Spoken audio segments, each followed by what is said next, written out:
સુરતમાં વધતી જતી આકરી ગરમીને ધ્યાનમાં રાખીને જિલ્લા શિક્ષણ અધિકારી દ્વારા શહેરના તમામ શાળાઓ માટે મહત્વપૂર્ણ માર્ગદર્શિકા જાહેર કરવામાં આવી છે। વિદ્યાર્થીઓને લૂ અને હીટવેવથી બચાવવા માટે શાળાઓને ખાસ તકેદારી રાખવા સૂચના આપવામાં આવી છે। મેદાનમાં થતી પ્રવૃત્તિઓ પર પ્રતિબંધ મૂકવામાં આવ્યો છે। સુરત શહેરમાં છેલ્લા કેટલાક દિવસોથી ગરમીનો પારો સતત ઊંચો જઈ રહ્યો છે। આ પરિસ્થિતિને ધ્યાનમાં રાખીને જિલ્લા શિક્ષણ અધિકારી દ્વારા શહેરની તમામ સરકારી તેમજ ખાનગી શાળાઓ માટે માર્ગદર્શિકા જાહેર કરવામાં આવી છે। ખાસ કરીને વિદ્યાર્થીઓને હીટવેવ અને લૂથી સુરક્ષિત રાખવા માટે શાળાઓની જરૂરી સાવચેતીઓ રાખવા સૂચના આપવામાં આવી છે। માર્ગદર્શિકા મુજબ હાલ માટે શાળાના મેદાનમાં થતી તમામ પ્રવૃત્તિઓ પર પ્રતિબંધ મૂકવામાં આવ્યો છે। રમતો સહિતની એક્સ્ટ્રા કરિક્યુલર એક્ટિવિટીઝ મેદાનમાં નહીં પરંતુ ક્લાસરૂમમાં જ યોજવા માટે શાળાઓને કહેવામાં આવ્યું છે।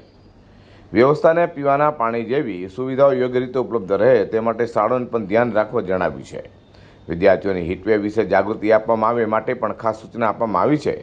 તેમજ શાળાઓએ વિદ્યાર્થીઓને લૂથી બચવાના ઉપાયો, પૂરતું પાણી પીવાનું મહત્વ અને ગરમી દરમિયાન રાખવાની તકેદારીઓ અંગે સમજણ આપવી જરૂરી બનાવવામાં આવી છે। સુરત મહાનગરપાલિકા દ્વારા એક પત્ર આપવામાં આવ્યો છે આરોગ્ય વિભાગ દ્વારા। એ પત્રને ધ્યાનમાં રાખી સુરતના વિદ્યાર્થીઓને કોઈપણ પ્રકારની મુશ્કેલી ન પડે, ઉનાળાની સિઝનની અંદર ગરમી ખૂબ જ પડી રહી છે, તે બાબતની તકેદારીના ભાગરૂપે વિદ્યાર્થીઓને મેદાની પ્રવૃત્તિ ન કરાવવા માટે દરેક શાળાઓને જણાવવામાં આવ્યું છે। બાળકોના યુનિફોર્મથી લઈ એ બાબતમાં પણ તકેદારી રાખવી, વિદ્યાર્થીઓ વધુમાં વધુ પાણીનો પીવે કે જેથી કરીને વિદ્યાર્થીઓને ડિહાઇડ્રેશન કે તેવી કોઈપણ પ્રકારની તકલીફો ન પડે તે માટે તકેદારી રાખવા જણાવવામાં આવ્યું છે।